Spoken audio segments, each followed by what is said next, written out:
함께 하신 주님의 부활이 우리의 모두의 부활, 우리의 마음의 부활, 우리의 삶의 부활, 우리 생각의 부활이 되시기를 예수님의 이름으로 축원합니다. 자, 우리의 생각과 마음과 기쁨의 부활이 되기를 원하는데요. 정말로 우리는 이런 부활이 있나요? 경험되어지고 있나요? 부활은 뭡니까? 부활.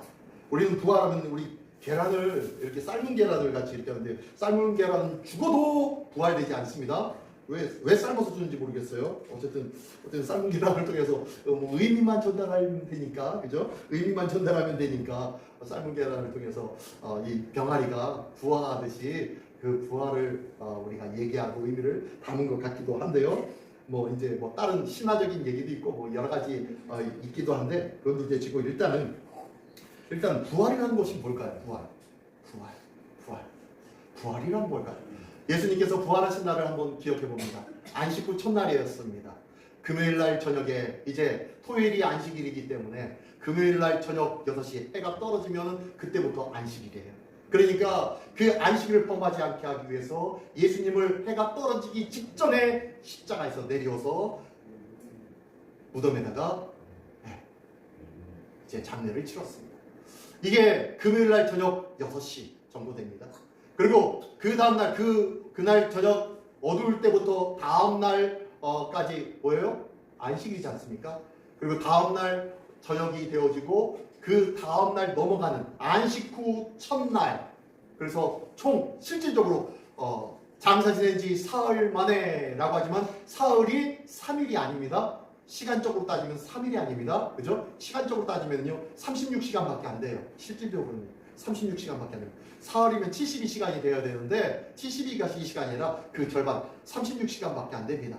어쨌든 안식일을 지나서 그 다음날 새벽 미명에 예수님의 그 무덤으로 달려간 여인들이 있었습니다. 누구입니까? 혹시 기억나시나요? 네, 막달라였죠. 막달라 마리아였죠. 막달라 마리아. 아니죠. 막달라 마리아가 아니고요. 아주 많은 여인들이 있어요. 성경 사복음서에 보면요, 각 복음서마다 달라요. 볼까요? 안식 후 첫날 마태복음에서는요, 막달라 마리아와 또 다른 마리아, 아주 두 명이 나와요. 마가복음에 보면요, 막달라 마리아와 야고보의 어머니 마리아, 그리고 살로메, 세 명이 나와요. 그리고 누가복음에 보면요, 막달라 마리아와 요한나와 야고보의 어머니 마리아와 그 외의 여자들이라고 합니다. 여자들이라고 했으니까 몇 명이에요? 몇 명 이상일까요? 2명 이상이겠죠? 2명 이상일 거예요. 그러면은 이 누가복음에는 몇 명이 나온 거예요? 5명 이상이 나와요. 5명 이상이에요. 요한복음에 보면은요, 한 명만 나와요. 누구요? 막달라 마리아 한 명만 나와요. 대표로 나와요. 대표로. 보니까 누가복음의 내용들이 아주 정밀하게, 아주 세밀하게 잘 기록되어져 있어요. 그러다 보니까 아마 6명에서 7명 그 이상이 되었을 것으로 추정합니다. 여자들이에요. 예수님이 십자가에 못 박혀 돌아가셨는데 예수님의 제자들, 남자 제자들은 한 명도 콧배기도 안 비쳤는데요. 여자들은, 이 아줌마들은 예수님 앞에 달려나간 거예요. 예수님 앞에 달려나가가지고 예수님의 장례를 제대로 치우지 못하고 어떻게 시간만 맞춰가지고 예수님을 무덤 안에다가 집어넣기 위해서 대충 닦아서 대충 옷을 입혀가지고 뉘어놨었으니까 이제 몰약과 향락을 가지고 온전히 장례를 치르려고 그 많은 그 약품들을 가지고 아마 다가온 것 같아요. 근데 그곳에 도착하자마자 예수님이 계셨나요? 아니요. 그 무덤 문이 열려져 있고, 그리고 그 안에 들어가 보니까 텅텅 비어 있고, 예수님이 입으셨던 그 천조각만 있습니다. 세마포만 있습니다. 예수님의 몸을 둘렀던 세마포만 저쪽에 덩그러니 놓여져 있네요. 그래가지고 이게 어찌된 일이냐? 이 산을 지키는 산지기가 훔쳐간 거냐? 하면서 난리가 아닙니다. 그런 중에 다른 여인들은 다 돌아간 거예요. 돌아갔는데 그 중에 마지막 끝까지 남아 있었던 여인이 누구예요? 막달라 마리아였죠. 이 여인이 가슴 아팠을 거예요. 그러다 보니까 누군가 하나가 저쪽에 서 있어요. 왜 산자를 추운 자 가운데서 찾느냐? 라고 얘기하죠. 누가요? 천사가. 근데 천사인 줄 몰랐어요.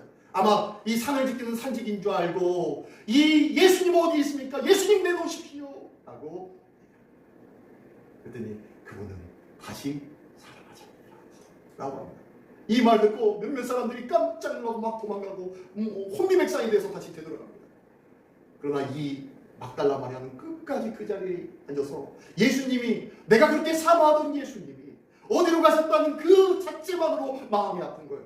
그 자리에 앉아서 철푸덕 앉아서 아마 펑펑펑펑 울고 있었을 거예요. 어떻게 할까? 어떻게 할까?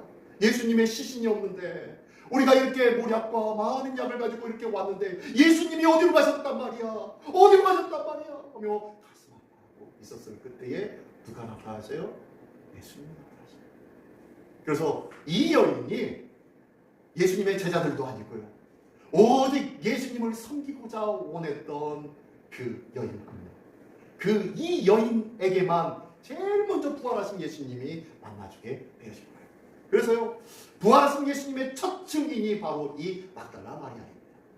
이 막달라 마리아는요, 깜짝 놀라서 예수님을 만지려고까지도 했었습니다. 그러나 예수님이 만지지 마라. 내가 하나님께 아직 다녀오지 않았으니까 나를 만지지 말고 제자들한테 가가지고 빨리 갈릴리로 가라고 얘기해라.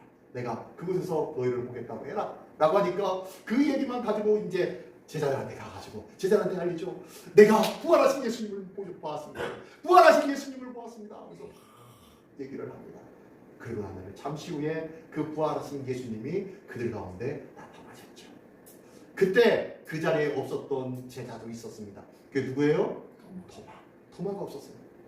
나중에 와가지고 들어보니까 부활하신 예수님이 부활하셨다는 거예요.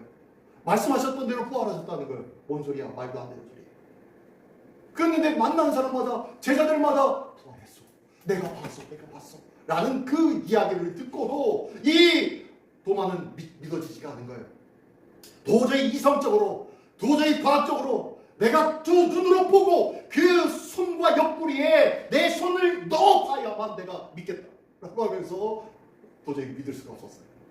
그러던 가운데 있었던 그곳에 예수님이 또 나타나셔서, 그래, 네 손을 벌려서 내 옆구리와 내 손에 못자국에 손을 넣어봐. 그리고 그가 나인지를 네가 알아라 라고 합니다. 그랬더니요, 그제서야 그 앞에 철푸덕 엎드려서 주는 하나님이시여 살아계신 하나님이십니다 라고 하면서 그때서야 믿음을 고백합니다. 그때 한 유명한 말씀 있죠. 뭐예요? 보고 믿는 자보다 보지 않고 믿는 자들이 더 복되도다. 여기 계신 분들은 예수님, 부활하신 예수님을 보신 분이 한 분도 없어요. 저를 비롯해서 우리 모든요, 어떻게 보면은 예수님의 제자들보다 더 복된 줄 믿습니다. 할렐루야. 예수님을 보지도 않고 믿고 있잖아요. 이거 말도 안 되는, 논리적으로 이론적으로 전혀 말도 안 되는 것을 믿고 있지 않습니까? 어떻게 죽은 자가 살아날 수 있어? 어떻게 그런 일이 있어? 어떻게 말도 안 되는 일이? 라고 하면서 고개를 설레설레 흔들지만 우리는요, 어느 순간인가 모르게 예수님이, 부활하신 주님, 나와 함께 하신 주님, 하나님 보좌 우편에서 나를 위해 대신 간구하고 계신 주님을 느끼고 체험하고, 그리고 그 주님을 바라보며 신앙생활을 하고 있는 내 모습을 봅니다. 그렇지 않습니까? 이게 은혜가 아니면 무엇이겠습니까? 이런 은혜의 주인공이 바로 우리 모두가 될 줄 믿습니다. 아멘. 예. 근데요, 중보자의 삶, 예수님의 놀라운 이 부활을 맛본 사람은, 예수님을 경험한 사람은, 예수님의 부활하신 예수님을 만났던 사람들은요, 저희 삶이 바뀌어졌습니다. 저희 삶이 바뀌어져서 첫 번째, 중보자의 삶을 살게 됩니다. 부활의 영광을 경험하고 주님을 사모하는 그 성도의 삶은요, 이제 그리스도의 중보자의 삶을 살아가게 되더라는 거예요. 무슨 소리냐면은, 내가 사명자로 살아가게 돼요. 사명자. 예수님의 부활을 경험하지 못했던 그 제자들은 어땠습니까? 예수님이 붙잡혀 갔을 때만 해도 도망다녔죠. 숨어 다녔죠. 두려워 떨면서 어찌할 바 몰랐었죠. 그러나 부활하신 예수님을 만난 그 이후 그 제자들은 달라지기 시작했어요. 마음에 확신이 오기 시작했어요. 그들이 직접 눈으로 보았잖아요. 경험했잖아요. 이 보고 경험했다라는 것을 뭐라 그래요? 네, 알다 라고 하는 거예요. 깨닫는 거예요. 이것이 바로 아는 거예요. 아는 거. 하나님을 알게 되어지는 거예요. 예수님을 알게 되어지는 거예요. 내가 보고 체험하고 경험한 것이 참된 지식이라는 거예요. 나는 예수님을 알고 있으십니까? 성경에 나와 있는 글자를 읽으면서 예수님을 그 글자대로 알고 있습니까? 그건 제대로 알고 있는 것이 아니다라는 거예요. 진짜 알고 있는 것은요, 이 글자대로 있는 그 예수님을 나의 삶 속에서 만나고 경험할 때야 비로소 진짜 안다는 거예요. 이렇게 진짜 경험한 사람만이, 진짜 알게 된 사람만이 뭐요? 중보자의 삶을 살더라는 거예요. 내가 중보자의 삶을 살지 못하는 이유는 예수님을 지식적으로만 알고 있기 때문입니다. 문자적으로만 알고 있기 때문입니다. 하나님을 경험할 수 있는 우리 모두가 되기를 원합니다. 예, 올바른 부활신앙은 나의 삶의 개념과 가치관을 바꿔요. 예수님을 바로 안다는 것은요, 부활하신 예수님을 직접 경험한 자들은요, 내 삶의 목적이 뭔지를 알아요. 내 삶이 힘들고 어려워도요, 비난하고 많은 사람들이 내 말을 믿어주지 아니하여도요, 저에게는 기쁨이 있습니다. 괜찮아. 그럴 수 있지. 나도 그랬었으니까. 그러나 지금은 네가 그 안 믿는 것만큼 나는 믿고 있어. 네가 거부하고 싶은 그것을 나는 온전히 수용하고 있단 말이야. 라고 하면서 내 나름대로 또 기쁨이 있더라고요. 이상하게 말씀을 전하면 전할수록 그 많은 사람들이 믿고 주님을 따라오면 참 은혜고 기뻐요. 굉장히 큰 기쁨이에요. 근데요, 안 믿고 외면하고 뭐라고 손가락질 하면요, 그 가운데 또 다른 기쁨이 있어요. 신기하게 돼요. 내가 아무리 말해도 전혀 이해되지 않는다고, 나는 당신을 신뢰하지 못한다고 얘기해도요, 그 가운데 기쁨이 있더라는 거예요. 신기하죠? 왜요? 부활의 주님을 만났기 때문에. 참된 부활의 신앙을 깨달았기 때문에 이제 개념과 가치관이 달라졌어요. 세상의 가치관과 달랐기 때문입니다. 자, 부활. 두 번째로 예수님을 제대로 아는 사람, 부활의 주님을 만난 사람은요, 신령한 집을 세우는 삶을 삽니다. 신령한 집은 함께 세워져 가는 거예요. 신령한 집이라고 했는데, 오늘 본문의 말씀 5절의 말씀에 보면요, 오늘 주제 제목이 그거잖아요. 너희도 산돌같이 라고 했는데, 5절의 말씀 한번 읽어보시기 바랍니다. 제가 읽어드릴게요. 너희도 산돌같이 신령한 집으로 세워지고 라고 하면서 시작합니다. 5절의 말씀. 너희가 산돌같이, 예수 그리스도의 부활을 경험한 자는 산돌같이 뭐예요? 신령한 집으로 세워진다는 거예요. 산돌이라는 것이 뭡니까? 산돌은요, 산에 있는 돌이 아닙니다. 산돌은 살아있는 돌, 리빙스톤을 말하고 있어요. 그래서 산돌같이, 너희도 산돌같이. 이 산돌이 뭡니까? 예, 죽음에서 다시 사망 권세를 이기시고 살아나신, 부활하신 산돌, 바로 예수 그리스도를 상징하고 있어요. 이 산돌같이, 예수님같이 라는 뜻이에요. 너희도 이 예수님같이 신령한 집을 세운다는 거예요. 신령한 집을. 신령한 집은 뭡니까? 신령한 집. 신령한 집은 그냥 일반 집이 아니에요. 돌멩이 하나 가지고 세울 수 있는 것이 아닙니다. 신령한 집은 우리가 잘 알고 있지만요, 벽돌 하나하나들이 겹치고 쌓여서 집을 이룹니다. 여러 가지 기둥과 골조들이 잘 어우러져서 집을 이루지요. 때로는 나무들이, 때로는 시멘트가, 때로는 돌멩이들이 잘 어우러져서 멋지고 아름다운 집을 세웁니다. 이것처럼 신령한 집을 세운다라는 것은요, 믿음의 사람은 어떻게 해요? 함께하는 삶을 살아갑니다. 나는 흙인데 너는 돌이니까 나와 달라 라고 별별 유유상종, 너는 아니야 라고 거부하지 않는다는 거예요. 하나님의 뜻으로 참된 산돌의 삶을 사는 자는 뭐예요? 모든 것을 하나같이 연합하는 거예요. 네가 돌이니까 나는 흙이고, 너는 나무이고, 너는 지푸라기니까 우리가 하나가 되면 더욱더 강하고 견고한 집을 세울 수가 있는 거야 라는 마음으로 하나가 되어지는 거예요. 세상에 많은 사람들이요, 유유상종을 외칩니다. 너희는 너희끼리, 우리는 우리끼리. 아파트도요, 임대인하고 거주민하고 나뉘어져요. 지난 수요일날 여기에 재개발 분들이 모였는데 여기서 질문하고 막 대답하는데, 여기 있는 질문하는 분들이 원주민들이죠. 원주민들이 거기 이제 거기 가장 큰 평수에 들어갈 거다라는 자신감과 기대를 가지고 앉아서 이거 했어요? 저거 했어요? 우리는 몇 평짜리가 돼요? 몇 평짜리가 몇 세대나 있어요? 하면서 막 아주 당당하게 외칩니다. 근데 그 말들 중에서 한마디가 저는 마음이 너무 아팠어요. 임대 세대는 몇 개나 있나요? 그것과 그 세대와 우리와 같은 동에서 지내나요? 아이 그러면 안 되는데, 아이 그러면 싫은데 라고 하면서 제가 있는데 이렇게 그렇게 얘기를 그렇게 하시더라고요. 굉장히 마음이 아팠어요. 그거 아니지 않습니까? 세상 사람들은 이렇게요, 유유상종입니다. 끼리끼리예요. 학식 있는 사람끼리, 돈 있는 사람끼리, 사회적 명성 있는 사람끼리, 내 생각과 같은 사람끼리 살아가는 것이 세상의 삶입니다. 근데요, 믿음의 삶은 그렇지 않습니다.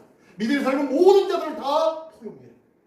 높은 자나 낮은 자나, 부한 자나 가난한 자나, 모든 자들 다 하나가 되어서 한 가족이 되는 것이 믿음의 교회인 줄 믿습니다. 우리 시민교회가 그런 교회 아니겠습니까? 그죠? 나이가 들어도 젊어도 힘이 있어도 건강하지 못해도 중요하지 않아요. 모두가 다 서로 협력하고 섬기며 사랑으로 함께하는 아름답고 복된 주님의 사랑의 공동체이기 때문입니다. 이 공동체가 하나님께서 기뻐하시는 공동체예요. 결코 너희들끼리만 있는 공동체는 하나님이 절대로 기뻐하지 않으실 거예요.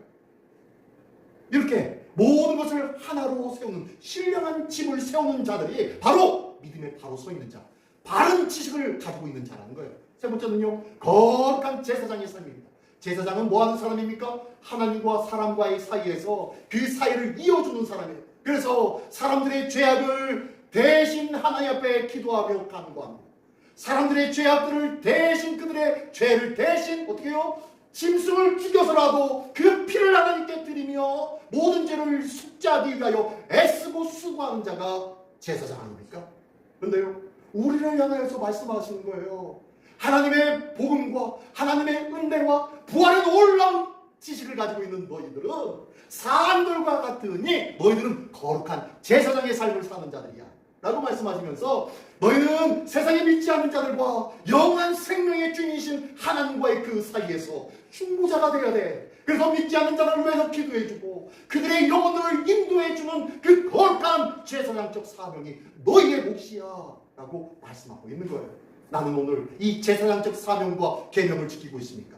우리는요, 우리 교회에서 섬김 사명을 우리가 열심히 하자고 그렇게 외치고 있는데 이 섬김의 사명이 바로 제사장적 사명입니다. 두 관계를 연결해주는 관계가 바로 제사장적 사명인 것입니다. 그들은요, 하나님께 나간 자들이고 하나님을 드러내는 자들이에요. 하나님 앞에 나가고 또한 믿지 않는 자들에게 하나님을 드러내는 삶을 사는 자들이 제사장이라니까요. 그 자들은요, 가족을 위해서 기도하는 자들입니다. 가족을 올려드리는 자들입니다. 눈물로 중보할 줄 아는 자들이 제사장적 삶을 사는 자입니다. 나는 오늘 이런 제사장적 삶을 살아가고 있습니까? 나의 가족을 위해서, 나의 이웃을 위해서 눈물을 몇 번이나 흘려보셨습니까? 가슴 아파해보셨습니까? 안타까워해보셨습니까? 오늘 나의 가족 식구들을 위해서 기도해야 할 사람들은 있습니까? 그들을 위해서 얼마만큼 기도하며 거룩한 제사장적 삶을 살고 있었냐는 거예요. 오늘 우리가 그 거룩한 제사장적 삶을 살기를 원합니다. 주님께서 내게 주신 그 은혜를 나누며 섬기며 주님의 사랑을 함께하기를 원합니다. 그리고 신령한 제사를 드리는 삶이 바로 예수님을 아는 자들이에요. 부활의 영광을 경험한 자들이에요. 그들은요, 가정의 구원, 이 가정의 구원을 위해서 애쓰는 자들이겠죠. 중보하는 자들이니까요.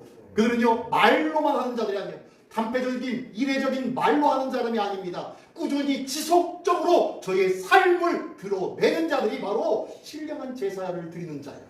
제사의 삶은 하나님 앞에 나와서 예배드리고 뭔가 헌금을 드리고 뭔가 드리는 이것만 제사가 아니라 나의 삶이 하나님의 뜻과 함께하는 삶 자체가 제사의 삶인 줄 믿습니다.